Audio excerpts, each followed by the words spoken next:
राज्य में जल संकट गहराता जा रहा है। वहीं बुल्ढाना जिले के पलसी झांसी गांव में अंधश्रद्धा का मामला सामने आया है।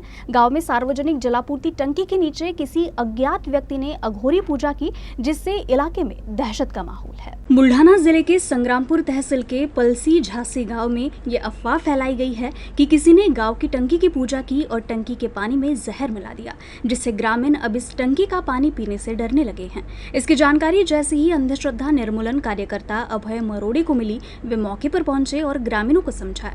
उन्होंने ग्रामीणों को बताया कि ये किसी की शरारत है और अंधश्रद्धा फैलाने की कोशिश की गई है, लेकिन फिर भी ग्रामीण इस पानी को पीने से कतरा रहे हैं। आमच्या गावात एक पाण्याची टाकी आहे, तिथं काही खोडकर व्यक्तीने म्हणा किंवा एखाद्या कुटुंबाने म्हणा अशा प्रकारची पूजा मांडली आणि या पूजेला भयभीत होऊन लोकांनी ते जाऊन सुद्धा टाळलं।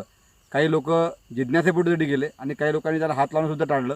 मात्र अशा गोष्टीमुळे गावात भीती निर्माण होऊ शकते, गावात दहशती वातावरण निर्माण होऊ शकते आणि हे वातावरण मोडीच काढावं आणि म्हणून जगद्गुरू तुकारामांचा विज्ञानवाद असेल किंवा जगातल्या सगळ्या विज्ञानी संतांचा विज्ञानवाद असेल आणि आपल्या घटनेतील कलम क्रमांक 51 नुसार आपण वैज्ञानिक दृष्टिकोन घेऊन जगलं पाहिजे। म्हणून त्या पूजेला आम्ही तिथून मोडून, म्हणजे आपण बघताय ही पूजा तिथे छान मांडली होती, पण या दहशतीमुळे लोक ते जायला तयार नव्हते, म्हणून आम्ही तिथे गेलो। माझ्यासोबत आमचे मित्र राहुल मेटांगे, वैभव तायडे ही सगळी मंडळी सोबत होती, गावातले असंख्य तरुण सोबत होते आणि आम्ही पूजा अक्षरशः मोडली आणि ते दुसऱ्या ठिकाणी नेऊन टाकतोय। त्यामुळे गावात भीती होणार नाही, गावात भीतीचं वातावरण निर्माण होणार नाही।